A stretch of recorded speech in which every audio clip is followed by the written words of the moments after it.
بسم اللہ الرحمن الرحیم الحمد للہ رب العالمین والعاقبۃ للمتقین والصلاة والسلام علی سیدنا محمد وعلی آلہ واصحابہ اجمعین اما بعد فاعوذ باللہ من الشیطان الرجیم بسم اللہ الرحمن الرحیم واقیموا الصلاة وآتوا الزکاة وارکعوا مع الراکعین وقال اللہ تبارک وتعالی والذین یکنزون الذهب والفضة ولا ينفقونها فی سبیل اللہ فبشرہم بعذاب علیم صدق اللہ العظیم۔ آج کی یہ ایک بابرکت نشست زکوٰۃ کے مسائل کے حوالے سے مقرر کی گئی ہے، جس میں انشاءاللہ زکوٰۃ کی اہمیت و فضیلت اور اس کے نہ دینے کی کچھ وعید اور ساتھ میں اس کے بنیادی موٹے اور اہم مسائل انشاءاللہ ذکر کیے جائیں گے۔ سب سے پہلے میں آپ حضرات کے سامنے یہ واضح کر دوں کہ اس طرح کی یہ مسائل کی نشست اٹینڈ کرنا یہ صرف ایک معلوماتی چیز نہیں بلکہ ہماری بہت بڑی ضرورت ہے، کیونکہ دین کا علم حاصل کرنا یہ ہر شخص کے ذمہ لازم ہے، اور بنیادی ضروری مسائل جو پیش آمدہ ہوں ان کا سیکھنا یہ فرض ہے۔ پھر اس طرح کے مسائل کے سیکھنے کی جو نشست مقرر کی جاتی ہے، اس کا اجر و ثواب بھی کوئی عام عبادات سے کم نہیں بلکہ بڑی بڑی عبادتوں سے بھی آگے ہے۔ جیسا کہ حدیث میں آپ نے سنا ہوگا کہ دین کا ایک باب سیکھ لینا 1000 رکعت نفل پڑھنے سے بہتر ہے۔ 1000 رکعت نفل پڑھنا آپ سوچئے کتنی محنت مشقت اور کتنا وقت طلب کام ہے، لیکن مشکل سے چند گھڑیاں ساتھ بیٹھ کر دین کے مسائل کو سیکھ لینا، یہ کہنے کو تو تھوڑا سا اور آسان سا اور مختصر سا عمل ہے، لیکن یہ 1000 رکعت نفل سے زیادہ اجر و ثواب کا باعث ہے۔ تو الحمدللہ ہم سب یہاں پر دین کو سیکھنے کے لیے اور زکوٰۃ کے مسائل کو سیکھنے کے لیے بیٹھے ہیں۔ اللہ ہمارے آنے کو قبول فرمائے اور ہمارے اس آنے کو اللہ ہمارے لیے ہدایت کا ذریعہ بنائے، نجات کا ذریعہ بنائے، دین سے آگاہی اور باخبر ہونے کا ذریعہ بنائے۔ میں سب سے پہلے آپ کے سامنے زکوٰۃ کی اہمیت اور اس کی فضیلت ذکر کرتا ہوں کہ زکوٰۃ ارکان اسلام میں سے ہے، اسلام کے بنیادی ارکان جس پر اسلام کی عمارت قائم ہے، زکوٰۃ ان میں سے ایک ہے۔ قرآن کریم میں اللہ تبارک و تعالیٰ نے نہ جانے کتنے مقامات پر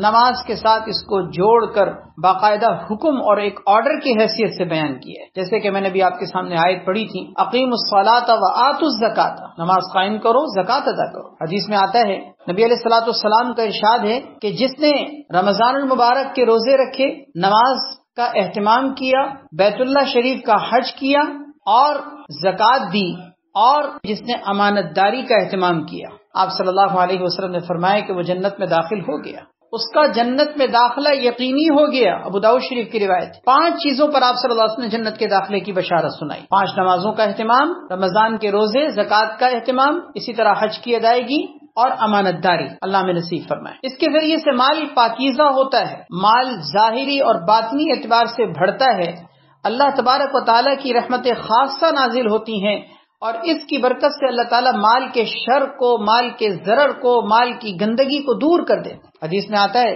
جس نے اپنے مال کی زکوٰۃ دی اس نے اپنے مال کے شر کو دور کر دیا۔ یہ تو فضائل تھے، نہ دینے کی صورت میں سخت ترین وعید بھی ذکر کی گئی ہے، جیسے کہ میں نے بھی آپ کے سامنے آیت پڑھی سورہ توبہ کی، جو لوگ سونا چاندی جمع کر کے رکھتے ہیں اور اسے اللہ کے راستے میں خرچ نہیں کرتے، اے نبی آپ ان کو دردناک عذاب کی خوشخبری سنا دیجئے۔ جس دن ان کے جمع کردہ اس مال کو آگ میں کھولایا جائے گا، تپایا جائے گا، فَتُكْوَى بِهَا جِبَاهُهُمْ وَجُنُوبُهُمْ وَظُهُورُهُمْ، اور پھر اس سے ان کی پیشانیوں کو، ان کے پہلوؤں کو، ان کی کمروں کو، ان کی پشتوں کو داغا جائے گا اور کہا جائے گا هَذَا مَا كَنَزْتُمْ لِأَنفُسِكُمْ، یہ وہ مال ہے جس مال کو تم جمع کر کے رکھا کرتے تھے، اور اس کا ذائقہ، اس کا مزہ اب چکھو۔ یہ کہا جائے گا اور کہہ کہہ کر ان کو عذاب کا سامنا کروایا جائے گا۔ اللہ پاک ہم سب کی حفاظت فرمائے۔ زکوٰۃ نہ دینے کی سخت ترین وعیدیں احادیث طیبہ میں موجود ہیں۔ میں ان فضائل یا ان وعیدوں کی تفصیل میں جانے کے بجائے، کیونکہ مسائل کی یہ نشست ہے، اس لیے فضائل اور وعیدوں کی تفصیل میں اس وقت جانے کا وقت نہیں ہے، ورنہ حقیقت یہ ہے کہ زکوٰۃ کے فضائل اور زکوٰۃ کے نہ دینے کی صورت میں وعیدیں اتنی کثرت سے ہیں کہ ان کو بیان کرنے کے لیے مستقل نشست کی ضرورت ہے۔ اسی لیے عموماً زکوٰۃ کے حوالے سے جو نشست یا مجلس رکھی جاتی ہے وہ دو حصوں میں ہوتی ہے۔ ایک نشست میں اس کی اہمیت و تاکید، اس کی فضیلت اور اس کی وعیدیں ذکر کی جاتی ہیں، اور دوسری نشست اور دوسری مجلس کے اندر اس کے مسائل کو ذکر کیا جاتا ہے۔ بہرحال چونکہ یہ ایک ہی مجلس ہے، اس لیے میں مختصراً فضیلت اور وعید ذکر کرنے کے بعد اب مسائل کی طرف آتا ہوں۔ زکوٰۃ کے مسائل بنیادی طور پر ہم 3 حصوں میں سمجھ سکتے ہیں۔ توجہ رکھیں گی انشاءاللہ تو بات سمجھ میں بھی آئے گی، اس لیے کہ یہ ایک مرتب آپ کے سامنے خاکہ پیش کیا جا رہا ہے زکوٰۃ کے مسائل کا، جس کو انشاءاللہ بہت آسانی سے آپ سمجھ سکتے ہیں۔ 3 حصوں میں ہم زکوٰۃ کے مسائل ذکر کریں گے۔ سب سے پہلا حصہ یہ کہ زکوٰۃ لازم کب ہوتی، کیسے لازم ہوتی۔ دوسرا حصہ یہ کہ زکوٰۃ کس مال پر لازم ہوتی ہے، اور تیسرا حصہ یہ کہ زکوٰۃ ادا کیسے کی جاتی ہے۔ یہ 3 حصے ہیں۔ پہلی چیز یہ کہ زکوٰۃ لازم کب ہوتی ہے، کیسے لازم ہوتی، یعنی اس کے لازم ہونے کی شرائط، اس کی تفصیل کے لازم ہونے کا شریعت میں یہ حکم کب انسان کے اوپر آتا ہے۔ ظاہر ہے کہ ہر شخص پر تو نہیں ہے، کوئی شخص اگر صاحب نصاب نہ ہو، زکوٰۃ کی شرائط اس کے اوپر پوری نہ اترتی ہوں، تو وہ زکوٰۃ دینے کا پابند نہیں ہے، اس کے اوپر زکوٰۃ لازم نہیں۔ تو ایک حصہ تو یہ کہ زکوٰۃ لازم کب ہوتی ہے، دوسرا یہ کہ زکوٰۃ کس مال پر لازم ہوتی ہے، اس لیے کہ انسان کے پاس مختلف قسم کے اموال ہوتے ہیں، بہت ساری چیزیں ہوتی ہیں، کس مال پر زکوٰۃ ہوگی، اور تیسرا حصہ یہ کہ جب زکوٰۃ لازم ہو تو اس کی ادائیگی کیسے کی جائے، کس طرح سے اس کی ادائیگی کی جائے۔ سب سے پہلی چیز زکوٰۃ کب لازم ہوتی ہے، تو زکوٰۃ کے لازم ہونے کی بنیادی شرائط یہ ہیں کہ سب سے پہلے نمبر پر یہ کہ وہ مسلمان ہو۔ ظاہر ہے کہ اگر وہ مسلمان ہی نہیں، کافر ہے خدا نخواستہ، تو اس کے اوپر پھر نماز یا زکوٰۃ اور حج اور دیگر عبادات کے احکام کے بجائے سب سے بڑا حکم اس کے لیے جو کرنے کا ہے وہ یہ کہ تم ایمان قبول کرو، تم اسلام لاؤ، مسلمان ہو جاؤ۔ اس کے لیے اعمال اور عبادات اور دیگر احکام کے بجائے سب سے بڑا حکم یہ ہے کہ وہ ایمان قبول کرے۔ تو سب سے پہلی شرط یہ کہ وہ مسلمان ہو، دوسری شرط یہ کہ وہ عاقل ہو، عقل و شعور کا حامل ہو، ہوش و حواس رکھتا ہو، اور تیسری شرط یہ کہ وہ بالغ ہو، نابالغ نہیں۔ نابالغ اگرچہ مالدار نہیں ہوتے جیسے چھوٹے بچے، لیکن اگر کہیں سے وراثت وغیرہ کے طور پر وہ ان کے پاس ان کی ملکیت میں مال آ بھی جائے تب بھی ان کے اوپر زکوٰۃ لازم نہیں ہوتی۔ اور چوتھی شرط یہ ہے کہ وہ صاحب نصاب، ان کے پاس مال کی ایک مقررہ مقدار موجود ہو جو شریعت نے نصاب بنا کر متعین کی۔ میں آگے اس کی تفصیل ذکر کروں گا انشاءاللہ کہ وہ نصاب کیا ہوتا ہے۔ تو اس مقررہ نصاب کی ملکیت کا وہ مالک ہو۔ 4 شرطیں ہو گئیں۔ 5ویں شرط یہ ہے کہ اس مال پر جس کی وہ زکوٰۃ دینے کا پابند ہے سال گزر جائے، قمری اعتبار سے اسلامی سال جو ہوتا ہے وہ اس کے اوپر گزر جائے، سال کا گزرنا۔ یہ بنیادی طور پر 5 شرطیں ہیں: مسلمان ہونا، عقل و شعور و ہوش و حواس کا حامل ہونا، بالغ ہونا، صاحب نصاب ہونا، اور سال کا گزرنا۔ سال کے گزرنے کا یہ مطلب نہیں ہے کہ ہر مال جو آپ کے پاس آ رہا ہے اس کا الگ الگ سال گزرے، نہیں۔ ایک دفعہ جو آپ مال کے مالک بنے، نصاب کے بقدر مال کے آپ مالک بن گئے، اس کے بعد آپ کا سال شروع ہو گیا، زکوٰۃ کی تاریخ فکس ہو گئی۔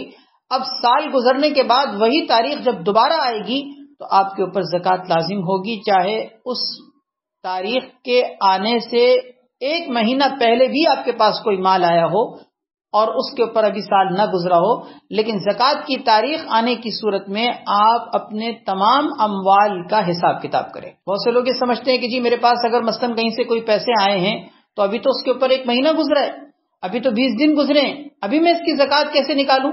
ٹھیک ہے، میری زکوٰۃ کی تاریخ مثلاً 1 رمضان ہے، میرا 1 رمضان کو زکوٰۃ نکالتا ہوں، لیکن یہ جو 1 لاکھ روپے میرے پاس آئے ہیں یہ تو 1 شعبان کو آئے، تو 1 شعبان سے 1 رمضان 1 مہینہ ہوا، اس کے اوپر سال تو گزرا نہیں۔ خوب اچھی طرح سمجھ لیجئے کہ یہ غلط فہمی ہوتی ہے۔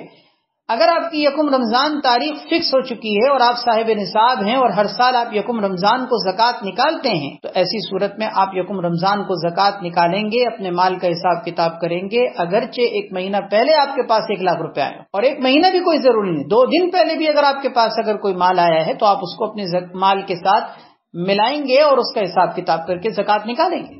ہر مال کے اوپر سال کا گزرنا شرط نہیں ہوتا۔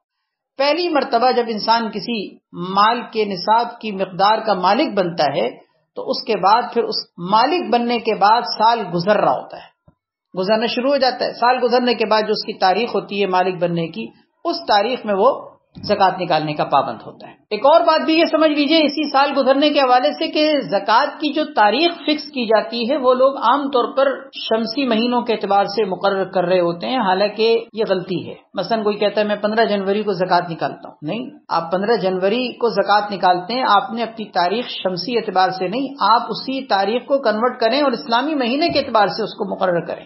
اس کی وجہ ہے کہ آپ کو معلوم ہے کہ شمسی اور قمری مہینوں کے اعتبار سے فرق آتا ہے، 10 دن کا تقریباً فرق آتا ہے سال میں۔ تو اس کا مطلب یہ ہوا کہ آپ اگر زکوٰۃ اپنی شمسی مہینوں کے اعتبار سے ہر سال نکالتے رہیں گے تو آپ کچھ ایسے دن ہوں گے جن کی زکوٰۃ نہیں نکال پائیں گے، تو اس وجہ سے آپ اپنی قمری مہینوں کے اعتبار سے زکوٰۃ کی تاریخ فکس کریں۔ یہ زکوٰۃ کی بنیادی شرائط ہیں، اور ان شرائط کا مطلب یہ ہے کہ زکوٰۃ نماز کی طرح ہر شخص پر لازم نہیں ہے۔ نماز تو ہر عاقل بالغ مسلمان پر لازم اور فرض ہے، چاہے وہ مالدار ہو چاہے وہ مالدار نہ ہو، لیکن زکوٰۃ اللہ تعالیٰ نے آسانی رکھی ہے کہ مال کی ایک مقدار مقرر کی ہے، اس مقدار تک انسان پہنچ جائے تو زکوٰۃ کے نکالنے کا پابند ہوتا ہے، بصورت دیگر اس کو زکوٰۃ نکالنے کی ضرورت نہیں۔ جیسا کہ حج کا معاملہ ہے کہ ایک نصاب، ایک وسعت، ایک طاقت اور ایک قدرت، ایک حیثیت جب آپ کو حج کرنے کی ملے گی تو آپ حج ادا کرنے کے پابند ہوں گے، اور ہر شخص پر حج لازم نہیں ہوتا، تو اللہ تعالیٰ نے اس میں آسانی رکھی۔ تو یہ پہلا حصہ تھا زکوٰۃ کے حوالے سے کہ زکوٰۃ کب لازم ہوتی ہے، زکوٰۃ کب لازم ہوتی ہے، اس کے لازم ہونے کی شرائط۔ دوسرا حصہ، زکوٰۃ کے لازم ہونے کے اموال کون سے ہیں، کس مال پر زکوٰۃ ہوتی ہے۔ دیکھیں نا، آپ کے پاس جو اموال ہیں، جو اللہ تعالیٰ نے آپ کو مال دیا ہے، وہ مال مختلف شکلوں میں، آپ کے جسم پر جو موجود کپڑا ہے یہ بھی آپ کا مال ہے، آپ کے گھر کے اثاثہ جات، آپ کے ساز و سامان، فرنیچر، گھر کے برتن، واشنگ مشین، فریج، اسی طریقے سے مختلف آپ کے گھر کے ساز و سامان، یہ بھی آپ کا مال ہے، کرنسی، کیش، نقدی، یہ بھی آپ کا مال ہے، گاڑی سواری، یہ بھی آپ کا مال ہے، پلاٹ، مکان، بنگلہ، دکان، یہ بھی آپ کا مال ہے۔ تو کس مال پر زکوٰۃ ہوتی ہے؟ کیا یہ سارے ہی مال ایسے ہیں کہ ان کی زکوٰۃ نکالی جائے گی؟ ایسا نہیں ہے، اس کو بھی سمجھنا چاہیے۔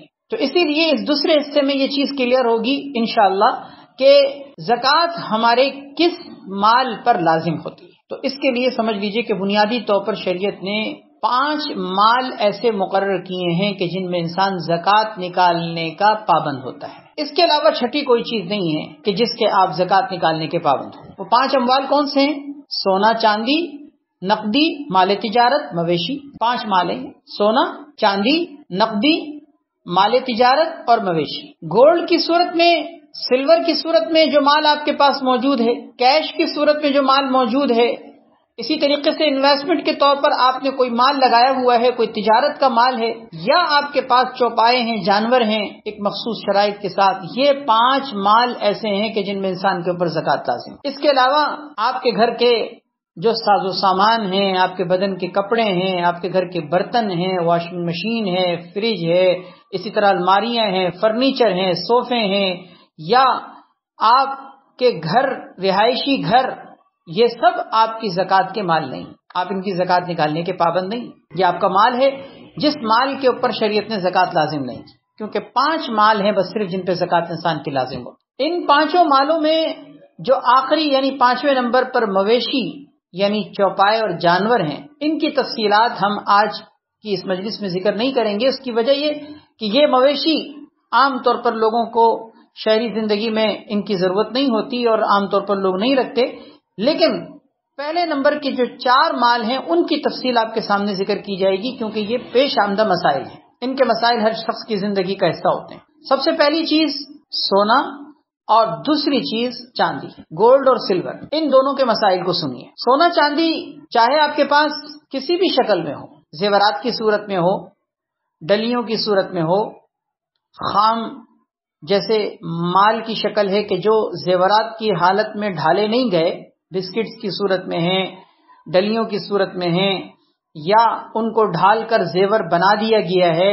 کسی بھی شکل میں ہو، سونا چاندی ہو، بس وہ کسی بھی شکل میں ہو تو اس کے اوپر زکوٰۃ لازم ہو۔ اس سے معلوم ہوا کہ شریعت نے سونا اور چاندی کو زکوٰۃ کا مال قرار دیا ہے، اور ہر صورت میں اس کے اوپر زکوٰۃ آتی ہے، چاہے وہ کسی بھی شکل میں ہو۔ پہلی بات تو یہ سمجھ لیجیے۔ دوسری بات کہ سونا چاندی، اس کے بنے ہوئے زیورات، چاہے وہ آپ استعمال کرتے ہوں یا نہ کرتے ہوں، آپ کے استعمال میں وہ زیورات آتے ہوں یا آپ کے استعمال میں سال بھر اس کی ضرورت نہیں پڑتی، آپ نے حتیٰ کہ گھر میں بھی نہیں رکھا ہوا، لاک اپ میں رکھوایا ہوا ہے، تب بھی اس کی زکوٰۃ نکالنے کی آپ پابند ہیں۔ عموماً یہ غلط فہمی دیکھنے میں آتی ہے کہ بعض خواتین یہ سمجھتی ہیں کہ ہم زیورات کو پہنتے تو نہیں ہیں، یہ زیورات تو ہم نے صرف رکھے ہوئے اور اس لیے رکھے ہوئے ہیں کہ کسی وقت میں کام آ جائے گا، اس کو بیچ کر پیسے حاصل کر لیں گے، یہ ہم نے پہننے کے لیے رکھے ہی نہیں، ہم نے استعمال کرنے کے لیے رکھے ہی نہیں۔ یاد رکھیں زکوٰۃ ان کے اوپر ہر صورت میں لازم آئے، چاہے وہ آپ کے استعمال کے ہوں چاہے وہ استعمال کے نہ ہوں۔ حدیث میں آتا ہے، ابو داؤد شریف کی روایت ہے، نبی کریم صلی اللہ علیہ وسلم کے پاس کچھ خواتین آئیں جنہوں نے زیور پہنا ہوا تھا، کنگن پہنے ہوئے تھے سونے کے۔ آپ صلی اللہ علیہ وسلم نے ان سے دریافت کیا کہ تم لوگ اس کی زکوٰۃ نکالتی ہو؟ انہوں نے کہا نہیں۔ آپ نے فرمایا کیا تم یہ چاہتی ہو کہ تمہارے ہاتھ میں ان کے بدلے میں آنکھ کے کنگن کل قیامت کے دن پہنا دیے جائیں؟ کیا تم یہ چاہتی ہو؟ انہوں نے کہا نہیں۔ آپ نے فرمایا زکوٰۃ نکالو۔ اگر تم یہ نہیں چاہتی کہ تمہارے ہاتھ میں آنکھ کے کنگن پہنائے جائیں، اگر تم یہ نہیں چاہتی تو پھر اس کی زکوٰۃ نکالو، ورنہ اس کا مطلب کیا ہوا کہ اگر تم نہیں نکالو گی تو کل یہی کنگن جو تم نے آج سونے کے اپنے ہاتھوں میں پہن رکھے ہیں، کل یہی اللہ تبارک و تعالیٰ کی طرف سے عذاب بن کر آگ کے کنگن تمہارے ہاتھوں میں پہنائے جائیں۔ اب وہ استعمال کے زیور تھے نا، ہاتھوں میں پہنے ہوئے تھے، وہ کوئی گھر میں تو نہیں رکھے ہوئے تھے۔ نبی علیہ الصلوۃ والسلام نے ان کے ہاتھوں کے زیور کے اوپر آپ نے فرمایا کہ اگر تم زکوٰۃ نہیں نکالو گی تو آگ کا سامنا کرنا پڑے گا۔ معلوم یہ ہوا کہ ہاتھوں میں استعمال کے ہوں یا گھر میں رکھے ہوئے ہوں، پہننے میں آتے ہوں یا نہ پہننے میں آتے ہوں، زکوٰۃ ہر صورت میں نکالی جائے گی۔ بعض خواتین یہ سمجھتی ہیں جیسے کہ ہمارے استعمال کے کپڑوں پر زکوٰۃ نہیں، ہمارے استعمال کے برتنوں پر زکوٰۃ نہیں، ہمارے استعمال کے فرنیچر پر زکوٰۃ نہیں، تو استعمال کے زیور پر بھی نہیں۔ نہیں، حدیث میں نے آپ کے سامنے کوٹ کر دی ہے۔ اس حدیث سے یہ بات واضح طور پر معلوم ہو رہی ہے کہ استعمال کے پہنے ہوئے زیور پر بھی آپ صلی اللہ علیہ وسلم نے زکوٰۃ نہ نکالنے کی صورت میں سخت ترین وعید ذکر کی۔ بہت سی خواتین کا یہ بڑا عجیب سا مسئلہ ہے کہ شادی کو سالوں گزر چکے ہیں، زکوٰۃ کی طرف کوئی توجہ نہیں، اور عجیب بات یہ ہے کہ مرد بھی زکوٰۃ نہیں نکال رہے اس زیور کی، یہ سوچ کر کہ جی میرے کون سے ہیں، یہ تو میں نے بیوی کو دے دیے، یہ تو اس کا ہے، اور بیوی کہتی ہے میں کماتی تھوڑی ہوں، میں کہاں سے نکالوں؟ اب وہ درمیان کا وہ زیور ایسا اٹکا ہوا ہے کہ نہ شوہر صاحب زکوٰۃ نکال رہے ہیں نہ بیوی صاحبہ نکال رہے ہیں۔ مجھے بتائیے کہ اس زیور کو کیا کہا جائے گا؟ یہ زیور ہے؟ یہ عذاب ہے، اچھی طرح سمجھ لیجئے۔ یہ زیور نہیں ہے، یہ سونے کا زیور چمکتا دمکتا ہوا، یہ زیور نہیں ہے، یہ آگ کا انگارہ ہے جو کل عذاب الہی بن کر آپ کے لیے خطرناک ثابت ہو سکتا ہے۔ اللہ تعالیٰ پناہ میں رکھے۔ تو اس لیے اول تو یہ کانسیپٹ کلیئر ہونا چاہیے کہ زکوٰۃ زیور کی لازم ہوتی ہے۔ سب سے پہلے تو اس بات پر آمادہ ہونا ضروری ہے، کیونکہ بہت سی خواتین اس بات کو تسلیم نہیں کر رہی ہوتی کہ ہمارے استعمال کے زیور ہیں، جب برتن پر زکوٰۃ نہیں، فرنیچر پر نہیں، تو اس پر زکوٰۃ کیوں ہے؟ یہ سوال میں نے ابھی حل کر دیا آپ کے سامنے۔ حدیث ترمذی اور ابو داؤد کے اندر یہ موجود ہے کہ آپ نے پہنے ہوئے زیورات کے اوپر آپ نے خواتین کے لیے زیور کی زکوٰۃ نکالنے کا حکم دیا، نہ نکالنے کی صورت میں عذاب بیان کیا۔ تو سب سے پہلے تو یہ کانسیپٹ کلیئر ہونا چاہیے کہ زکوٰۃ اس پر لازم ہوتی ہے۔ دوسرا یہ کہ اس کی ادائیگی کے لیے فکر مند ہونا چاہیے۔ شوہر نکالے، بیوی نکالے، لیکن نکالنا ضروری ہے، ٹھیک ہے؟ اس کی مالکہ اگر بیوی ہے اور بیوی کی ملکیت میں ہے، وہ کہاں سے نکالے، یہ سوال اپنی جگہ درست ہے، لیکن اس سوال کا جواب، اس کا کوئی حل، وہ تو نکالے نا۔ اس کا نکالنے کا طریقہ کیا ہے کہ اگر آپ نہیں نکال سکتی زکوٰۃ تو اپنے شوہر کو پابند کریں، اور شوہر بھی نہیں نکالتا اٹھا کر اس زیور کو بیچ دیں، کیونکہ جس مال کی زکوٰۃ نہ نکالی جائے وہ کل قیامت کے دن عذاب کا ذریعہ بنے گا۔ قرآن کریم کی سورۃ التوبہ کی آیت میں نے بھی آپ کے سامنے پڑھی تھی، جس مال کو قرآن کریم کی آیت میں کہ وہ لوگ جو سونا چاندی جمع کر کے خرچ رکھتے ہیں اس کو اللہ کے راستے میں خرچ نہیں کرتے، اے نبی آپ ان کو دردناک عذاب کی بشارت سناتے۔ اس لیے اس زیور کی زکوٰۃ نکالنے کی اب دو شکلیں اختیار کی جا سکتی ہیں۔ ایک تو یہ کہ آپ اپنی روزانہ یا ماہانہ کی جو بھی خرچیاں آپ کو ملتی ہیں، آپ کو کہیں سے کوئی مال ملتا ہے، چاہے آپ کے والدین دیتے ہوں یا آپ کے شوہر دیتے ہوں، آپ اس کو ماہانہ بنیادوں پر یا کچھ روزانہ کی بنیاد پر اس کو جمع کرنا شروع کریں۔ سال ختم ہو جائے اس جمع کردہ مال میں سے زکوٰۃ نکال دیں۔ ایک صورت یہ ہو سکتی ہے کہ آپ سال بھر میں کچھ رقم ایسی بچائیں اور جمع کریں، سیو کریں، پس انداز کریں کہ اس سے سال کے آخر میں اپنے زیور کی زکوٰۃ خود نکال دیں۔ یہ سب سے بہترین شکل ہے کہ اگر آپ کا زیور ہے آپ اپنی زیور کی زکوٰۃ اس طرح سے خود نکالیں. اور دوسری شکل، اگر آپ نہیں جمع کر سکتی یا آپ کے پاس جمع نہیں ہو پاتے کچھ پیسے، تو پھر ایسی صورت میں آپ اپنے شوہر کو پابند کریں کہ جی زکوٰۃ لازم ہو رہی ہے، میں نہیں نکال سکتی، آپ نکالیں اس کو، آپ اس کی زکوٰۃ نکالیں، شوہر کو ایگری کریں، شوہر کو آمادہ کریں. اور یہ دونوں شکلیں اگر نہیں ہو رہی کہ نہ آپ نکال رہی ہیں نہ شوہر نکال رہا ہے، تو پھر اس زیور کو ہی نکالتے. ایسا زیور رکھنے کے قابل نہیں ہے، یہ سانپ ہے. حدیث میں آتا ہے کہ کل قیامت کے دن گنجے سانپ کے مانند اللہ تعالیٰ اس مال کو کنورٹ کر کے، تبدیل کر کے اس کے اوپر مسلط کر دیں گے، اس کے گلے کے اندر توق بنا کر ڈال دیں گے، اور یہ ڈسے گا، اس کو کاٹے گا اور کہے گا انا مالک انا کنزک، میں تیرا مال ہوں، میں تیرا خزانہ ہوں جمع کردہ، کہ جو تو دنیا میں خزانہ جمع کرتا تھا نا، آج میں وہی مال ہوں، آج میں وہی خزانہ ہوں. اس کا مطلب یہ کہ پھر یہ زیور رکھنے کے قابل نہیں. جب زکوٰۃ نہیں نکل پا رہی تو پھر زیور کو ہی نکالتے. تو سب سے پہلی چیز سونا اور چاندی، ان کی زکوٰۃ لازم ہوتی ہے اور ہر صورت میں ہوتی ہے، کسی بھی شکل میں ہو. اسی طرح استعمال کے ہوں یا استعمال کے نہ ہوں، ویسے ہی سال بھر پڑے رہیں، گھر میں ہوں، لاک اپ میں ہوں، ہر صورت میں زکوٰۃ ہے. تیسری بات یہ کہ زیورات صرف سونے چاندی کے ہوں تو زکوٰۃ ہوتی ہے. آرٹیفیشل جو زیورات ہیں اس پہ زکوٰۃ نہیں ہوتی. پلاٹینم یا اور کسی دھات کے بنے ہوئے جو زیورات عورتیں استعمال کرتی ہیں ان کی زکوٰۃ نکالنے کی وہ پابند نہیں ہے. شریعت نے سونا چاندی اس پر زکوٰۃ لازم کی. اسی طرح ایک بہت اہم بات یہ، ایک اہم مسئلہ یہ کہ اس کی کرنٹ ویلیو پر زکوٰۃ ہے.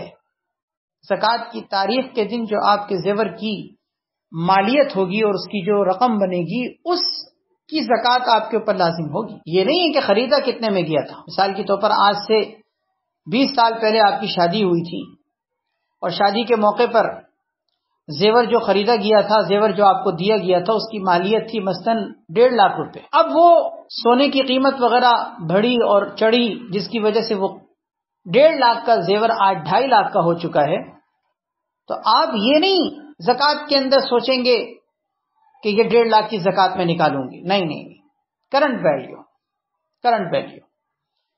حتیٰ کہ اس کا حساب اور کتاب آپ زکوٰۃ کی تاریخ سے بھی کچھ دن پہلے نہ کریں، بلکہ زکوٰۃ کی تاریخ کے عین اس دن کریں جس دن آپ کی زکوٰۃ کی تاریخ ہے. مثال کے طور پر آپ یوں سمجھیں، 1 رمضان کو اگر آپ زکوٰۃ نکالتے ہیں تو آج آپ اپنے سونے کے زیور کی مالیت کو، کرنٹ ویلیو کو مت دیکھیں. ہو سکتا ہے کہ یہ 4-5 دن، ہفتہ جو رہ گیا ہے، ہو سکتا ہے اس میں سونے کی قیمت چڑھ جائے اور یہ بھی ہو سکتا ہے کہ ڈاؤن ہو جائے.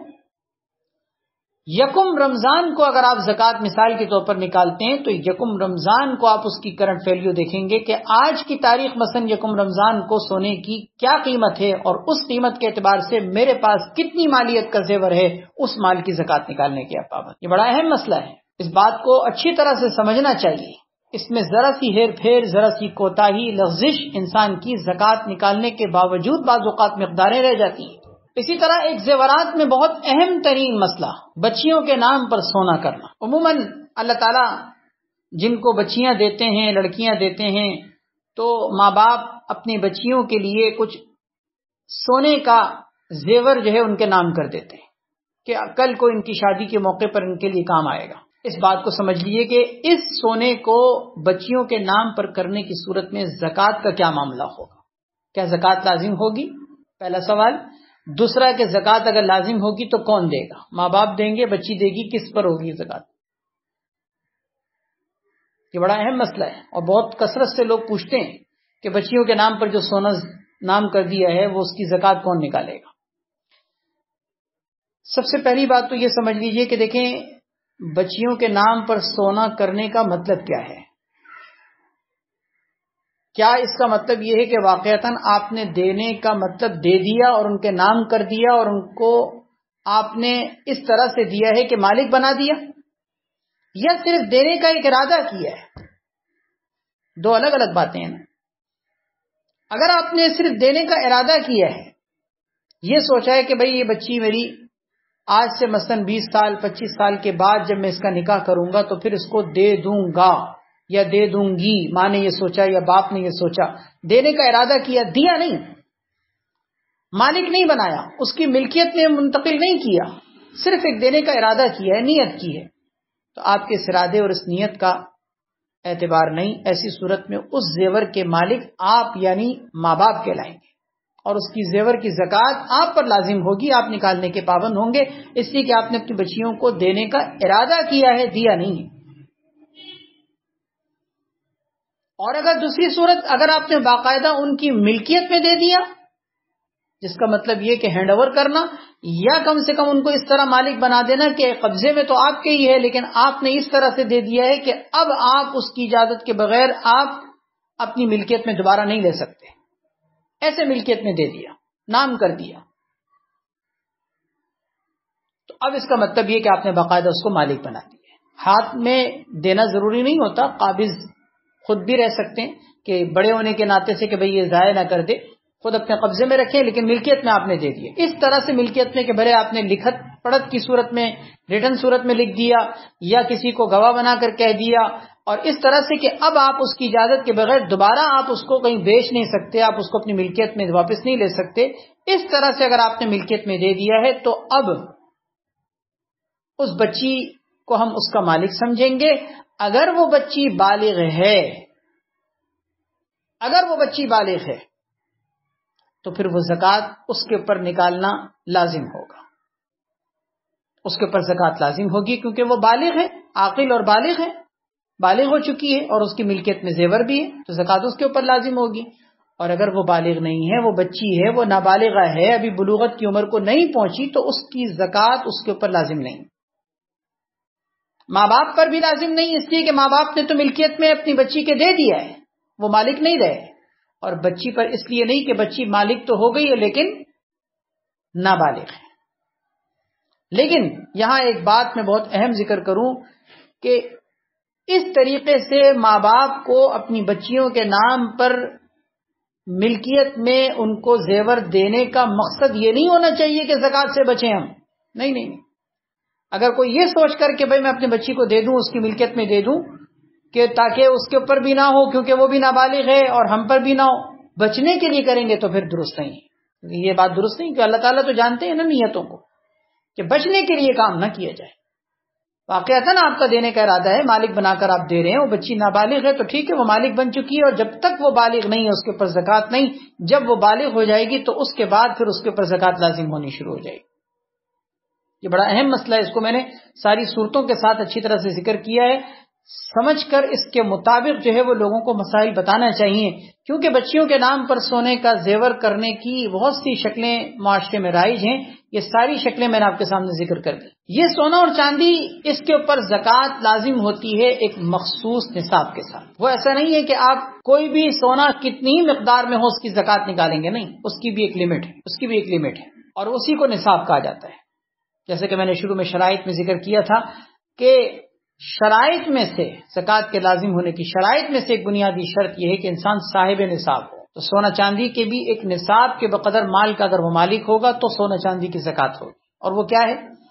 سونے کا نصاب ہے 7.5 تولہ سونا، اور چاندی کا نصاب ہے 52.5 تولہ چاندی. 7.5 تولہ سونے سے کم میں اگر صرف سونا ہو، ساتھ میں چاندی بالکل نہ ہو، نقدی بالکل نہ ہو، کیش بالکل نہ ہو، تو ٹھیک ہے، 7.5 تولہ سونے سے کم میں زکوٰۃ نہیں ہوگی. 5 تولہ، 6 تولہ، 7 تولہ، اس پہ بھی زکوٰۃ نہیں ہوگی. لیکن یہ بات خوب اچھی طرح سمجھ لیجئے کہ اس وقت یہ مسئلہ ہوگا جبکہ آپ کے پاس صرف سونا ہو، ساتھ میں سلور بالکل نہ ہو، اسی طرح نقدی کیش بالکل نہ ہو، یعنی 150 روپے بھی آپ کے پاس نہ ہو.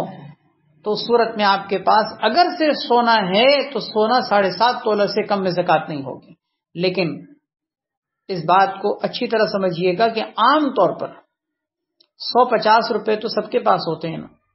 جاب لیس بھی جو ہوتے ہیں، بے روزگار بھی ہوتے ہیں، ان کے پاس بھی کچھ نہ کچھ نقدی ہوتی ہے. عورتیں جو نہیں کماتی ان کے پاس بھی کچھ نہ کچھ پیسے، کچھ نہ کچھ رقم، کرنسی ہوتی ہے. تو اب ایسی صورت میں 7.5 تولہ سونے کو نہیں دیکھا جائے گا، بلکہ 52.5 تولہ چاندی کی مالیت کو دیکھا جائے گا. اور 52.5 تولہ چاندی کی مالیت ایسی ہے کہ آپ کو پتہ ہے کہ اگر 1 تولہ سونا بھی کسی کے پاس ہو تو 52.5 تولہ چاندی سے کراس ہو جاتا ہے. 52.5 تولہ چاندی کی مالیت میں آج کی کرنٹ، آج کی قیمت کے اعتبار سے ریٹ آپ کے سامنے رکھتا ہوں، جو میں نے آج ہی اس نشست سے پہلے معلوم کیا تو پتہ یہ چلا کہ 1,33,875 روپے، 1,33,875.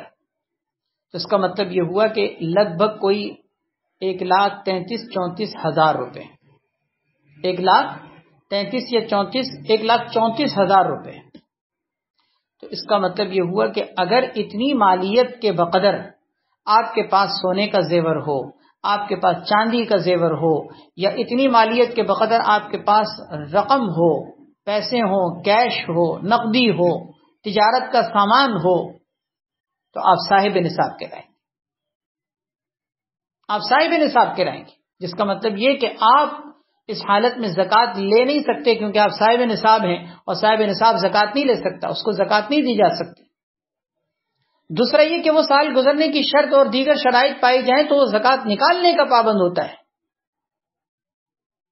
1,34,000 روپے، 1,33,875، تو تقریباً 34,000 بن جاتے ہیں.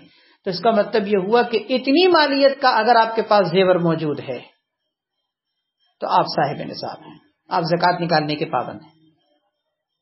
چنانچہ اس بات کو سامنے رکھتے ہوئے اگر کسی عورت کے پاس مثلاً مختصر ترین بھی اگر زیور سونے کا ہو، جس میں بالی اور انگوٹھی اور اس طرح کی چھوٹی چھوٹی چیزیں بھی ہوں، اور اس کی مالیت تقریباً 1.5 لاکھ کے قریب بن رہی ہے، تو وہ صاحب نصاب ہے، اگرچہ اس کے پاس 7.5 تولہ سونا نہیں ہے. یہ بات اچھی طرح کلیئر کر لیجئے گا. بہت سی عورتوں کو یہ غلط فہمی ہوتی ہے کہ وہ یہ سمجھتی ہیں کہ جب تک 7.5 تولہ سونا نہیں ہوگا ہم زکوٰۃ نکالنے کے پابند نہیں. میں ایسے کئی لوگوں کو جانتا ہوں کہ 5-5 تولے سونے کے زیور رکھے ہوئے ہیں اور زکوٰۃ نہیں نکال رہے، سالوں سے نہیں نکال رہے، اور پوچھنے پر یا سمجھانے پر یہ کہا جاتا ہے کہ جی 7.5 تولہ سونا ہوگا تو نکالیں گے نا، 7.5 تولہ سے تو کم ہے. حالانکہ 5 تولہ سونا، آپ سوچئے ذرا، کیا اس 5 تولہ رکھنے والے کے پاس 150 روپے بھی نہیں ہے؟ یہ بات اپنی جگہ بالکل درست ہے کہ اگر واقعتاً اس کے پاس بالکل کیش نہ ہو، بالکل نقدی نہ ہو، بالکل پیسہ نہ ہو تو ٹھیک ہے، 5 تولہ یا 6 تولے یا 7 تولے پر بھی زکوٰۃ نہیں ہے. لیکن عام طور پر تو یہ صورت نہیں پیش آتی نا. کتنی خواتین ہیں 2-4 تولے سونے کے ساتھ بھی ان کے پاس نقدی یا کچھ نہ کچھ پیسے تو موجود ہوتے ہیں، ان کو بھلے وہ کماتی نہیں ہے لیکن کہیں نہ کہیں سے خرچے ملتے ہیں. تو وہ جو اگر سونے کے زیور کے ساتھ کچھ نہ کچھ نقدی کی مالک ہیں تو زکوٰۃ نکالنے کی وہ پابند ہیں، وہ زکوٰۃ نکالنے کی پابند ہیں، اور نہ نکالنے کی صورت میں وہ زکوٰۃ نہ نکالنے کی گناہگار ہیں. اللہ تعالیٰ پناہ میں رکھے. اس لیے خوب اچھی طرح سے سمجھ لیجئے. اسی لیے مختصر انداز میں اور آسان الفاظ میں نصاب جو بتایا جاتا ہے وہ 52.5 تولہ چاندی کا بتایا جاتا ہے. اگرچہ 7.5 تولہ نصاب اپنی جگہ سونے کا ہے، لیکن آسانی کے لیے سمجھنے کے لیے جو کہا جاتا ہے وہ یہ کہ بھائی 52.5 تولہ چاندی، 52.5 تولہ چاندی جو تقریباً 1,33,875 روپے بنتے ہیں. تو 52.5 تولہ چاندی کے بقدر، اتنی مالیت کے بقدر آپ کے پاس سونا یا چاندی کا زیور ہو، یا آپ کے پاس نقدی اور کیش ہو، یا تجارتی مال ہو، تو آپ صاحب نصاب ہیں، آپ اپنی زکوٰۃ نکالنے کے پابند ہیں. یہ تو ہو گئی سونا چاندی کی بات. تیسری چیز ہے نقدی، کیش. کسی بھی ملک کی کرنسی ہو، کسی بھی ملک کی کرنسی یا نقدی کیش آپ کے پاس موجود ہے، آپ کے پاس وہ مال زکوٰۃ کا مال ہے. اس کی مقدار بھی نصاب کی وہی ہے جو 52.5 تولہ چاندی کی میں نے بھی عرض کر دی ہے کہ 52.5 تولہ چاندی کی مالیت کے بقدر اگر آپ کے پاس نقدی ہے، کیش ہے، تو آپ کے اوپر زکوٰۃ لازم ہوگی. چنانچہ اگر آپ کے پاس مثلاً 1.5 لاکھ روپے موجود ہیں، 1,40,000 روپے موجود ہیں، تو نصاب کے بقدر مال کی آپ مالک ہیں. ہاں اگر کسی کے پاس کیش اس سے کم ہے، مثلاً 70,000 روپے، 60,000 روپے، 1 لاکھ روپے، تو چونکہ وہ 52.5 تولہ چاندی کی مالیت سے کم ہے تو زکوٰۃ نہیں ہوگی. لیکن کئی سارے متفرق منتشر الگ الگ مال بھی سب کو اگر ہم ایڈ کر لیں اور جمع کر لیں تو ان کی مالیت بھی اگر 52.5 تولہ چاندی کی مالیت کے بقدر پہنچ جاتی ہے تو زکوٰۃ لازم ہوگی۔ مثال کے طور پر آپ یوں سمجھیے، آپ کے پاس اگر مثلاً 70,000 روپے ہیں تو ٹھیک ہے، کرنسی اور کیش کی صورت میں آپ کے پاس نصاب کے بقدر مال نہیں ہے، لیکن ساتھ میں آپ کے پاس 50,000 روپے کا 50,000 روپے کا آپ کے پاس مثلاً کوئی زیور بھی ہے، تو 50,000 کا مطلب یہ کہ 1,20,000 ہو گئے، اور اس کے ساتھ ساتھ چاندی کا کوئی زیور آپ کے پاس کوئی 20,000 روپے کا ہے، تو اس کا مطلب یہ ہوا کہ اب 70,000 اور 50,000 اور 20,000 ہم ان سب کو ایڈ کریں گے۔ یہ مختلف مالوں کو جمع کرنے کے بعد آپ کی حالت دیکھی جائے گی کہ آپ 1,40,000 کے مالک بن چکے ہیں، کیونکہ 70,000 آپ کے پاس کیش ہے، 50,000 روپے کا آپ کے پاس سونے کا زیور ہے، 20,000 روپے کی آپ کے پاس کوئی سلور اور چاندی کی چیز ہے، ہو سکتا ہے کوئی اور تجارتی مال بھی آپ کے پاس موجود ہو، اس کی قیمت بھی اگر مثلاً 20,000 رکھ لی جائے تو 1,60,000 روپے آپ کے ملکیت میں موجود ہیں، آپ زکوٰۃ نکالنے کے پابند ہیں، آپ کے اوپر زکوٰۃ لازم ہو رہی ہے۔ یہ نہیں کہا جائے گا کہ میرے پاس سونے کا زیور بھی، چاندی کا زیور بھی، یا تجارتی مال بھی، یا کیش بھی سب نصاب سے کم ہے، نہیں، متفرق جو مال ہیں ان کو جمع کیا جائے تو ان کی مالیت اگر آپ کی 52.5 تولہ چاندی کے بقدر بن جاتی ہے، یعنی 1,33,875 کے قریب بن جاتی ہے، تو اس کا مطلب آپ صاحب نصاب ہو چکے، آپ زکوٰۃ نکالنے کے پابند ہوں گے۔ چوتھی چیز ہے مال تجارت۔ مال تجارت اس مال کو کہا جاتا ہے جس کو انسان بیچنے کی نیت سے خریدتا ہے، اور وہ نیت انسان کی پھر باقی بھی رہے، اس کو مال تجارت ہے۔ وہ مال جو انسان خریدتے ہوئے نیت کرے کہ میں بیچوں گا اور فائدہ حاصل کروں گا، مثلا کوئی شخص پلاٹ خریدتا ہے، مکان خریدتا ہے انویسٹمنٹ کے طور پر کہ میں اس سے پروفٹ حاصل کروں گا، دام بڑھ جائیں گے تو بیچ کے 2 پیسے کا مجھے فائدہ حاصل ہوگا، تو یہ جو پلاٹ آپ نے خریدا ہے، یہ جو مکان آپ نے خریدا ہے انویسٹمنٹ کے طور پر، یہ آپ کا صرف مکان نہیں ہے رہائشی کے جس پہ زکوٰۃ لازم نہیں ہوتی، کیونکہ میں نے شروع میں کلیئر کیا تھا نا کہ رہائشی مکان پر جس پہ آپ سکونت اختیار کرتے ہیں اس پہ زکوٰۃ نہیں ہے، تو یہ آپ کا وہ رہائشی مکان نہیں ہے، یہ انویسٹمنٹ کا مال تجارت کا مال ہے۔ اس کا مطلب یہ ہوا کہ یہ جو مال تجارت جس کو آپ نے خریدتے ہوئے بیچنے کی نیت کی تھی اور یہ نیت آپ نے کینسل نہیں کی، یہ نیت آپ کی باقی ہے، یہ مال تجارت ہے، اس کی مالیت کو بھی آپ کاؤنٹ کریں زکوٰۃ کی تاریخ کے دن۔ چنانچہ وہی اگر آپ کے پاس مثال کے طور پر 70,000 روپے کیش ہیں، 50,000 روپے کا زیور ہے، 20,000 روپے کی چاندی ہے، اور تجارتی مال کے طور پر آپ کے پاس کوئی پلاٹ ہے ایسا کہ جس کی قیمت 1.5 لاکھ روپے بنتی ہے، 2 لاکھ روپے بنتی ہے، 4 لاکھ روپے بنتی ہے، جتنی بھی ہو XYZ، تو اس کا مطلب یہ ہوا کہ وہ جو تجارتی مال آپ کے پاس موجود ہے، جب آپ دیگر مالوں کو جمع کریں گے تو اس میں یہ بھی ایڈ کریں، اور کل جو ٹوٹل آپ کی مالیت بنے گی سامنے آئے گی، اس کی زکوٰۃ نکالیں گے آپ، کیونکہ آپ تجارتی مال کی بھی زکوٰۃ نکالنے کے پابند ہیں۔ تو یہ مال تجارت پلاٹ کی صورت میں ہو سکتا ہے، مکان کی صورت میں ہو سکتا ہے، کوئی گاڑی اگر انسان خریدتا ہے اس نیت سے کہ میں اس کو خریدتا ہوں آگے پروفٹ کے ساتھ بیچوں گا، تو یہ بھی مال تجارت ہے۔ اگر آپ کی کوئی دکان ہے جس کے اندر آپ نے مثلا 4 لاکھ روپے کا مال رکھا ہوا ہے بیچنے کے لیے، آپ نے دکان پر 4 لاکھ کا مال ڈال دیا اور بیچنے کی نیت سے آپ نے اس کے اندر مال ڈالا ہے، تو یہ جو دکان کے اندر 4 لاکھ کا مال بیچنے کے لیے قابل فروخت مال ہے، اس سب پر زکوٰۃ ہوگی۔ تجارتی مال میں وہ مال شامل ہوتا ہے جس کو خریدتے ہوئے انسان بیچنے کی نیت کرے اور وہ نیت باقی رہے، یہ دونوں شرطیں، ایک تو خریدتے ہوئے بیچنے کی نیت کرے، دوسرا یہ نیت وہ باقی بھی رہے، کینسل نہ ہو۔ اگر آپ نے خریدا تھا کوئی انویسٹمنٹ کے طور پر کوئی پلاٹ خریدا تھا کہ میں 2 پیسے کا فائدہ اس سے حاصل کروں گا، لیکن بعد میں نیت چینج ہو گئی اور آپ نے کینسل کر دی نیت بیچنے کی، اور آپ نے یہ سوچا کہ نہیں اب یہ پلاٹ ایسا ہے کہ یہ اچھی لوکیشن پر ہے، میں اس کو رکھتا ہوں، اس کو آگے بچوں میں رہائش وغیرہ کے لیے کام آئے گا، اب آپ نے نیت کینسل کر دی، یہ مال تجارت سے نکل گیا۔ اسی لیے 2 شرطیں ہیں کہ ایک تو خریدتے ہوئے بیچنے کی نیت ہو، اور دوسرا یہ کہ وہ نیت باقی بھی رہے۔ یہ جو تفصیل میں نے ذکر کی ہے، یہ سب کی سب تفصیل اموال زکوٰۃ کی۔ ان اموال زکوٰۃ پر زکوٰۃ لازم ہوتی ہے، چاہے انسان مال کو کسی بھی مقصد کے لیے رکھے۔ یہاں ایک اور اہم بات کان کی سنیے گا، بعض اوقات انسان یہ زکوٰۃ کے مال اپنے پاس رکھا ہوا ہوتا ہے اور اس میں کوئی دنیا کی ضرورتیں اس نے پیش نظر رکھی ہوتی ہیں۔ مثال کے طور پر ایک آدمی کے پاس 5 لاکھ روپے موجود ہیں، لیکن وہ کہتا ہے کہ میں اس سے مکان خریدوں گا، میں اس لیے پیسے جوڑ رہا ہوں تاکہ اس سے میں اپنا کوئی رہائشی مکان خریدوں. تو بعض اوقات یہ غلط فہمی ہم نے لوگوں میں دیکھی ہے کہ وہ یہ سمجھتے ہیں کہ یہ ہماری ضرورت کا مال ہے. جب زکوٰۃ انسان کے رہائشی مکان پر نہیں تو اس پیسوں پر بھی نہیں ہوگی، کیونکہ یہ رہائشی مکان خریدنے کے لیے تو رکھیں، یہ میں نے کوئی اپنی سیونگ کے لیے تھوڑی رکھیں کہ میں اس سے جو ہے وہ پروفٹ کماؤں گا، یا کوئی تجارتی مال کے طور پر میں نے تھوڑی رکھیں. میں نے تو اس لیے 2 پیسے جوڑ رہا ہوں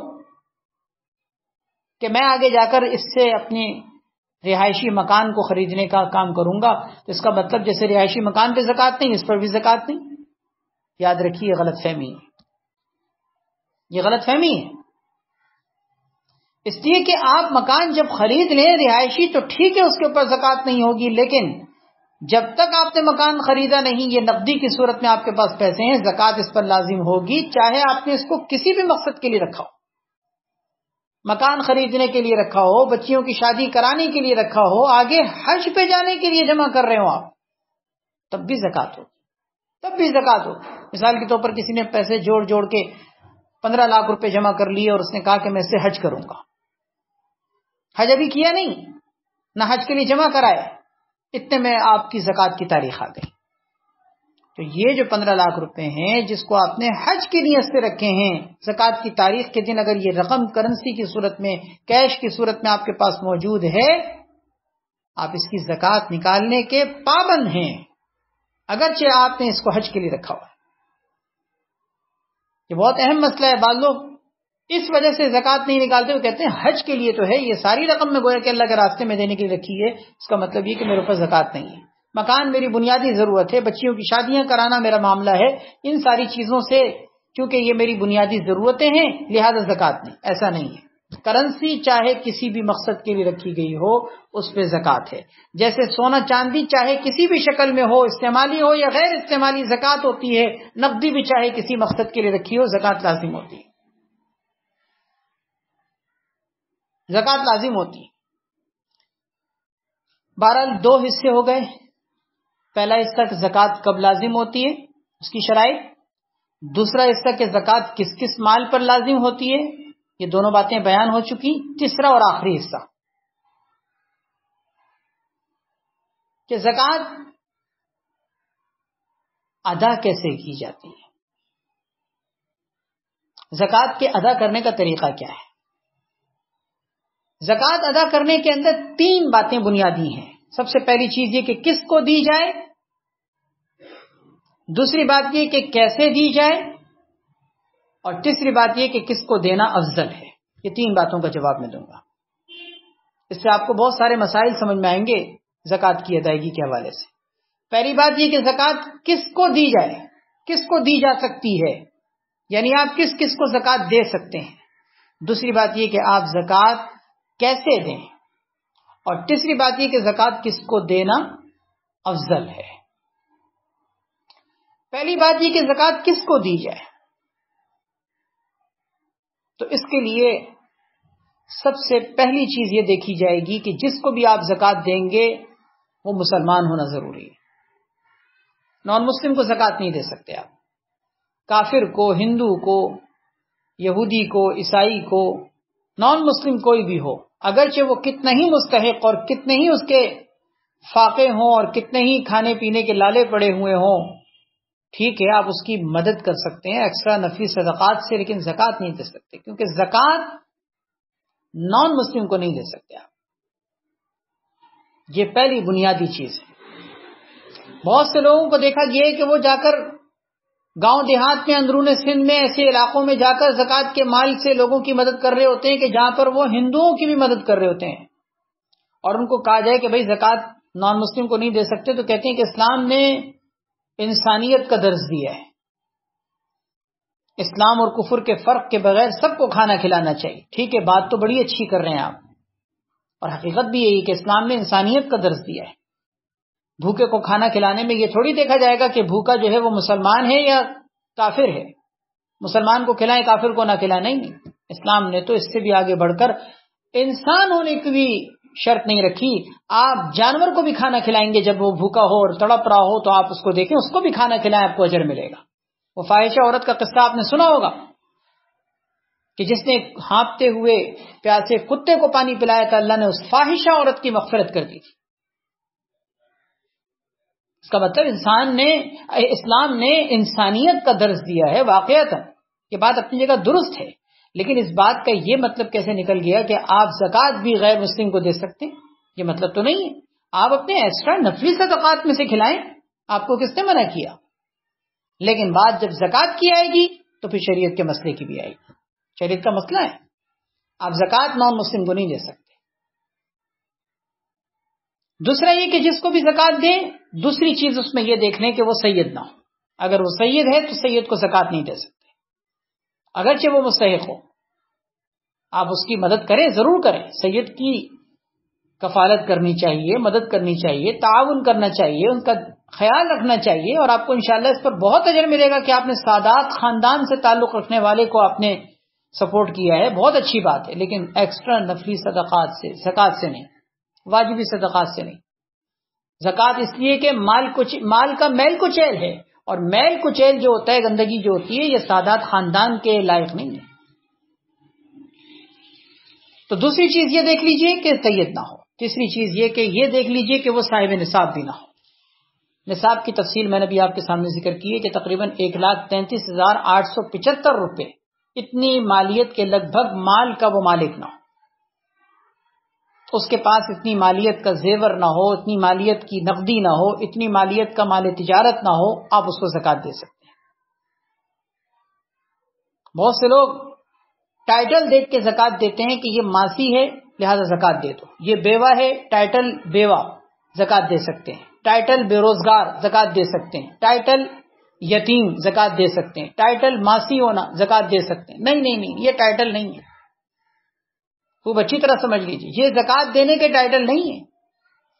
ہو سکتا ہے وہ ماسی ہو لیکن اس کے پاس زیور اتنا ہو کہ جس کی مالیت 1.5 لاکھ کے بقدر ہو سکتا ہے کہ جاب لیس ہے, بے روزگار ہے, کام کاج نہیں ہے, اس کے روزی روزگار کا اس کا معاملہ متاثر ہے, لیکن نصاب کے بقدر مال کا مالک ہے. ہو سکتا ہے بیوہ خاتون ہو لیکن اس کے پاس اتنا زیور موجود ہو کہ جس کی وجہ سے وہ صاحب نصاب ہو. تو ٹائٹل دیکھ کر آپ نے زکوٰۃ تو دے دی, لیکن وہ صاحب نصاب نہیں, تو زکوٰۃ آپ کی مصرف پر نہیں گئی, اپنی زکوٰۃ مصرف پہ نہیں دی, غیر مستحق کو دی. تو زکوٰۃ اس عنوان سے نہ دیں کہ یہ بیوہ ہے, ماسی ہے, بے روزگار ہے, یتیم ہے, ان کا گھر اپنا نہیں ہے, یہ رینٹ پہ رہتے ہیں, ان کی تنخواہ کم ہے. یہ ٹائٹل نہیں ہے, یہ ٹائٹل نہیں, زکوٰۃ کی یہ ٹائٹل نہیں. آپ زکوٰۃ دینے سے پہلے یہ دیکھ لیجئے کہ وہ نان مسلم نہ ہو, مسلمان ہو. دوسرا یہ کہ وہ سید نہ ہو, غیر سید ہو. تیسرا یہ کہ وہ صاحب نصاب نہ ہو, نصاب کے بقدر مال کا مالک نہ ہو. 3 چیزیں ہو گئیں. چوتھی چیز یہ کہ اس کا آپ کے ساتھ اصول اور فروع اور زوجیت کا رشتہ نہ ہو. چوتھی چیز یہ کہ اس کا آپ کے ساتھ اصول و فروع اور زوجیت کا رشتہ نہ ہو. اصول و فروع کا مطلب ہوتا ہے اوپر نیچے کے رشتے, جیسے ماں باپ کو زکوٰۃ نہیں دے سکتے, دادا دادی کو زکوٰۃ نہیں دے سکتے, نانا نانی کو زکوٰۃ نہیں دے سکتے. اسی طرح اپنے نیچے فروع کہلاتے ہیں, بیٹا بیٹی کو زکوٰۃ نہیں دے سکتے, پوتا پوتی کو زکوٰۃ نہیں دے سکتے, نواسا نواسی کو زکوٰۃ نہیں دے سکتے, نیچے تک. یہ اصول و فروع کہلاتے ہیں. اوپر میں ماں باپ, دادا دادی, نانا نانی, اور اوپر چلے جائیں, جتنا اوپر چلے جائیں اوپر میں زکوٰۃ نہیں چلتی. نیچے میں زکوٰۃ نہیں ہو سکتی, بیٹا بیٹی, پوتا پوتی, نواسا نواسی, ان میں زکوٰۃ نہیں ہوتی. اگر آپ دیں گے اپنے بیٹے کو, اپنی بیٹی کو, اپنے پوتے کو, اپنی نواسی کو, زکوٰۃ نہیں ہوگی. آپ ان کو زکوٰۃ نہیں دے سکتے کیونکہ یہ اصول و فروع ہیں. اصول اوپر کے رشتے, فروع نیچے کے رشتے. دوسرا یہ کہ زوجیت کا رشتہ, یہ بھی زکوٰۃ کے قابل نہیں ہوتا, کہ شوہر اپنی بیوی کو اور بیوی اپنے شوہر کو زکوٰۃ نہیں دے سکتی. تو چوتھی چیز یہ دیکھ لیں کہ جس کو زکوٰۃ دے رہے ہیں اس کے ساتھ آپ کا ایک تو اصول اور فروع کا رشتہ نہ ہو, اور دوسرا یہ کہ زوجیت کا رشتہ نہ ہو.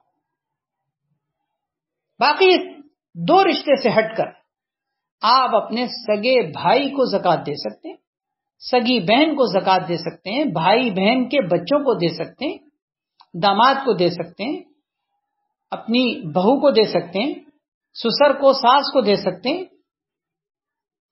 بھتیجوں کو، بھتیجیوں کو، بھانجوں کو، بھانجیوں کو دے سکتے ہیں.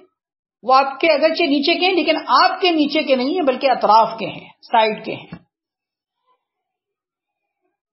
تو یہ دو رشتے، اصول و فروع کا رشتہ اور زوجیت کا رشتہ، یہ زکوٰۃ کے قابل نہیں ہوتا. تو کتنی باتیں ہو گئیں؟ 4 چیزیں ہو گئیں. 4. سب سے پہلی چیز یہ کہ وہ نان مسلم نہ ہو، مسلمان ہونا چاہیے. دوسرا یہ کہ وہ غیر سید ہو، سید نہ ہو. تیسری چیز یہ کہ وہ صاحب نصاب نہ ہو، غیر صاحب نصاب ہو. اور چوتھی چیز یہ کہ اس کے ساتھ آپ کا اصول و فروع کا اور زوجیت کا رشتہ نہ ہو. یہ تھی پہلی بات کہ زکوٰۃ کس کو دی جا سکتی. یہ 4 بنیادی چیزیں اگر آپ دیکھیں گے تو آپ کو خود بخود مسارج سمجھ میں آ جائیں گے. دوسری چیز یہ ہے کہ زکوٰۃ کیسے دی جائے. یہ بھی زکوٰۃ کی ادائیگی کا بہت اہم ایک مسئلہ ہے کہ زکوٰۃ صرف یہ نہیں کہ کس کو دی جا سکتی ہے بلکہ یہ بھی ایک اہم مسئلہ ہے کہ کیسے دی جائے. کیونکہ بعض اوقات زکوٰۃ دینے کے اندر اگر ہم نے اس طریقے کا لحاظ نہیں رکھا، زکوٰۃ مستحق لوگوں کو بھی دیتے ہوئے آپ کی زکوٰۃ ضائع ہو جائے گی. کیسے دی جائے کے اندر بھی چند باتیں ہیں. سب سے پہلی چیز یہ کہ نیت کی جائے. نیت کی جائے. اگر زکوٰۃ نیت کے بغیر دیں گے زکوٰۃ نہیں ہوگی. مثلا آپ نے بغیر نیت کے کسی کو زکوٰۃ کی رقم تھما دی، نیت آپ کی کچھ بھی نہیں ہے، زکوٰۃ کی نہیں ہے. تو جیسے بغیر نیت کے نماز نہیں ہوتی، بغیر نیت کے روزہ نہیں ہوتا، بغیر نیت کے زکوٰۃ بھی نہیں ہوتی. البتہ میں ایک بات اور ذکر کر دوں، بعض اوقات ایسا ہوتا ہے کہ کسی مستحق کو دیکھ کر آپ نے زکوٰۃ کی رقم دے دی، دینے کے بعد آپ کے ذہن میں خیال آیا کہ یار یہ زکوٰۃ اگر میں نیت کر لیتا تو زکوٰۃ ہو جاتی. تو یہ بھی سن لیجیے، علماء نے لکھا ہے کہ جب تک وہ رقم اس نے خرچ نہ کی ہو آپ زکوٰۃ کی نیت کر سکتے، جب تک خرچ نہ کی ہو. ہاں اگر اتنا وقت گزر گیا ہے کہ اب آپ کے خیال میں یہ بات آ رہی ہے کہ اب تو وہ خرچ کر چکا ہوگا، تو بس اب آپ کا وقت گیا. اب ٹھیک ہے، صدقہ ہے، آپ کا صدقہ ہے، صدقے کا اجر ثواب، لیکن زکوٰۃ کی نیت نہیں. تو دینے کے بعد بھی آپ اس وقت تک زکوٰۃ کی نیت کر سکتے ہیں جب تک کہ وہ خرچ نہ ہو. یہ پہلی چیز ہو گئی. دوسرا یہ کہ مالک بنا کر دیں. مالک بنا کر دیں. ایسا نہ ہو کہ آپ استعمال کے لیے دیں. کسی کو رینٹ پر مکان آپ نے دیا، کہا 1 سال تک تم رہو، میں ایک سال تک کی تم سے میں اس کی اجرت نہیں لوں گا. اب 1 لاکھ، اگر آپ مثال کے طور پر 1 سال کے اگر 1 لاکھ روپے بنتے ہیں، آپ نے کہا 1 سال کے میں 1 لاکھ روپے میں تمہیں گویا کہ زکوٰۃ کی نیت کر لیتا ہوں، تم مفت میں رہتے رہو. 1 سال تک میں نے آپ کو رکھا. اس پر یاد رکھیے زکوٰۃ نہیں ادا ہو، کیونکہ آپ نے اس کو مالک تھوڑی بنایا گھر کا. نہ کوئی رقم آپ نے اس کو دی ہے مالک بنا کر، نہ آپ نے گھر مالک بنا کر دیا. گھر آپ کا ہے، آپ نے تو نفع دیا ہے اس کو، عین تھوڑی دی. تو اس سے زکوٰۃ نہیں ہوتی. یہ دوسری چیز ہو گئی. تیسری چیز یہ کہ بغیر کسی عوض کے ہو. ایسا نہ ہو کہ آپ اپنے اس سے کام بھی نکال رہے ہوں، اس سے کام کروا کے آپ اس کی اجرت کے طور پر آپ اس میں زکوٰۃ کی رقم خرچ کریں. ایسا نہیں ہو سکتا. حتیٰ کہ علماء نے لکھا ہے کہ اجرت الگ سے دینے کی صورت میں بھی زکوٰۃ کی رقم دینے پر آپ اس سے کوئی کام الگ سے نہیں نکلوائیں کہ میں تمہیں زکوٰۃ دیتا ہوں تم میرا یہ کام کرو. نہیں، آپ احسان تھوڑی کرتے ہیں. وہ تو آپ کا احسان مند، آپ اس کے احسان مند. آپ نے اس کو زکوٰۃ دی، آپ نے احسان کیا، ٹھیک ہے، لیکن اس نے آپ پر احسان کیا کہ آپ کی زکوٰۃ کو قبول کیا. تو ایک اعتبار سے وہ بھی آپ کا محسن ہے. آپ نے کوئی اس کے اوپر احسان تھوڑی کیا. اور چوتھی چیز یہ کہ اخلاص کے ساتھ دیں. نام و نمود نہ ہو، ریاکاری نہ ہو، دکھلاوا نہ ہو، مفادات اور اغراض پیش نظر نہ ہو. پانچویں چیز یہ کہ حلال مال سے دیں، حرام مال سے نہ ہو، کیونکہ حرام مال سے کیے جانے والا صدقہ حدیث میں آتا ہے قبول نہیں ہوتا. اور چھٹی چیز یہ ہے کہ دینے کے بعد احسان نہ جتلائیں کہ تم تو ہمارے ٹکڑوں پہ پلتے ہو، نعوذ باللہ. تمہیں یاد نہیں کتنے سالوں سے ہم تمہیں زکوٰۃ دیتے ہیں، احسان کرتے ہیں آپ. ایسا بالکل نہ کہیں، کیونکہ اگر آپ سالوں سے کسی کی آپ مدد کر رہے ہیں، زکوٰۃ دے رہے ہیں، اور کبھی کسی موقع پر آپ نے یہ کہہ دیا کہ تم ہمارے ٹکڑوں پہ نعوذ باللہ پل رہے ہو، یا یہ کہ ہم تمہاری کتنی مدد کرتے ہیں اور تمہیں یہ دیتے ہیں، یہ آپ نے تانا دے دیا، سب ختم، پانی میں گیا. تو نیت کریں سب سے پہلی چیز. دوسرا یہ کہ مالک بنا کر دیں. تیسری چیز یہ کہ بغیر کسی عوض کے دیں. چوتھا یہ کہ اخلاص کے ساتھ دیں، اور پانچواں یہ کہ حلال مال سے دیں، اور چھٹی آخری چیز یہ کہ احسان نہ جتائیں۔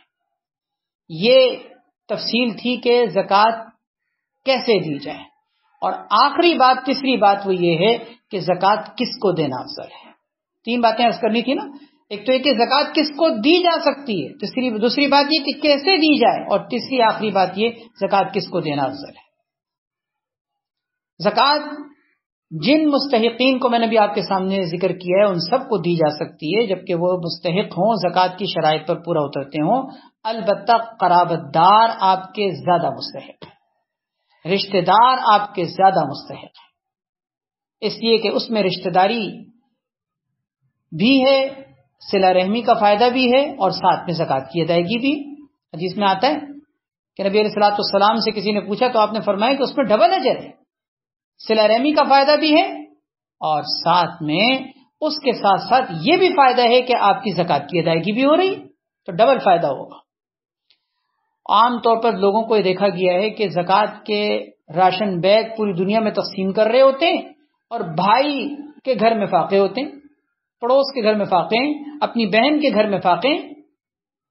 ایسی صورتحال ہوتی ہے تو ہم جب مسئلہ بتاتے ہیں تو حیران ہوتے ہیں، بولتے ہیں بھائی کو دے سکتے ہیں؟ جی بھائی کو دے سکتے ہیں۔ میں نے بھی آپ کے سامنے شروع میں عرض کیا تھا کہ رشتہ داروں میں دو رشتے ایسے ہیں جن کو زکوٰۃ نہیں دے سکتے، باقی بھائی بہن کو بھی دے سکتے ہیں، اسی طریقے سے ان کے بچوں کو بھی دے سکتے ہیں، بھتیجوں بھانجوں کو دے سکتے ہیں۔ البتہ یہ کوئی ضروری نہیں ہے کہ آپ دیتے ہوئے بتائیں کہ یہ زکوٰۃ ہے، کیونکہ انسان کو محسوس ہوتا ہے، آپ گفٹ کہہ کے دے دیں، ہبہ کہہ کے دے دیں، تحفہ کہہ کے دے دیں، عیدی کہہ کے دے دیں، نیت دل میں آپ کریں گے اور زکوٰۃ کی رقم دے دیں، آپ ان کی مدد کریں، تو اپنے قرابت داروں کو دینا سب سے افضل۔ دوسرا یہ کہ جہاں بھی احتیاج یعنی ضرورت مندی زیادہ ہو وہاں پر دینا زیادہ افضل ہوتا ہے۔ دوسری چیز کیا ہے؟ جہاں پر حاجت شدید ہو، ضرورت مند زیادہ ہوں، وہاں پر دینا زیادہ افضل ہوتا ہے۔ دو آدمی آپ کے سامنے آئے، دونوں مستحق ہیں، ایک کی حاجت کم ہے دوسرے کی زیادہ ہے، تو آپ زیادہ حاجت والے کو فوقیت دیں۔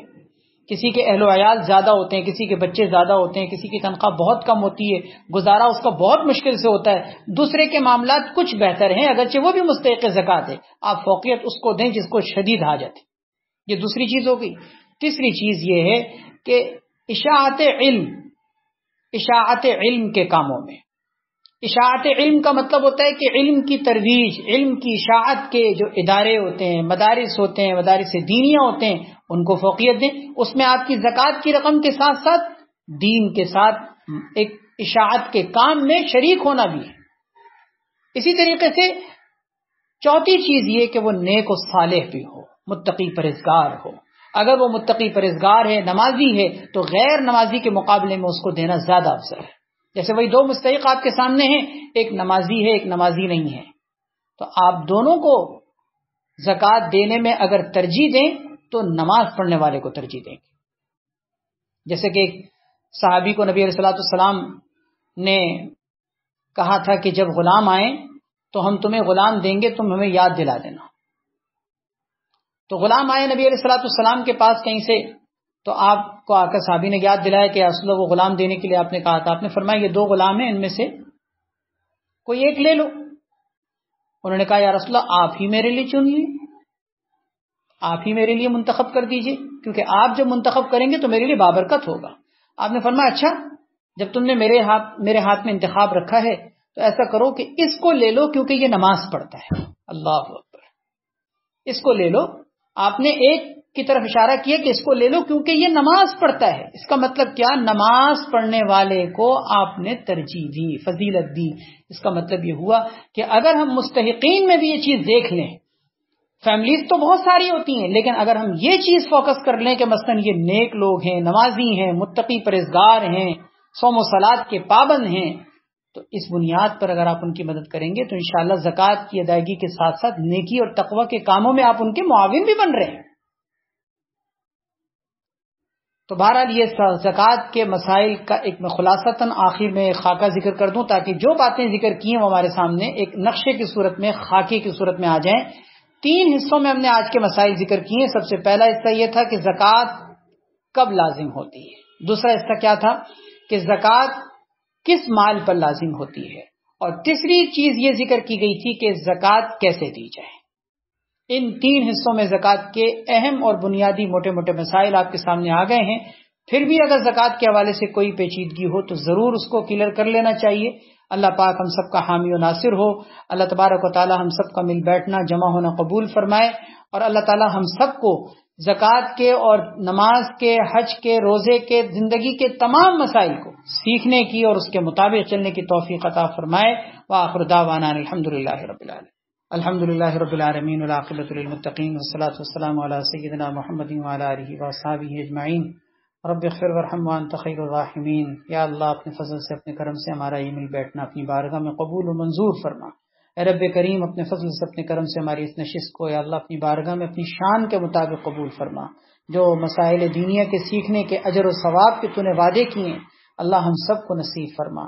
یا اللہ ہماری جو مائیں بہنیں جمع ہوئی بیٹھیں، یا اللہ اور آ کر انہوں نے دین کو سیکھنے کی فکر کی، اے اللہ تو سب کے، یا اللہ سب کے کاموں میں برکت عطا فرما، سب کے تمام مقاصد میں کامیابی عطا فرما، سب کے تمام جتنے معاملات ہیں ان میں عافیت نصیب فرما، سب کی پریشانیوں کو دور فرما، سب کی بیماریوں کو دور فرما۔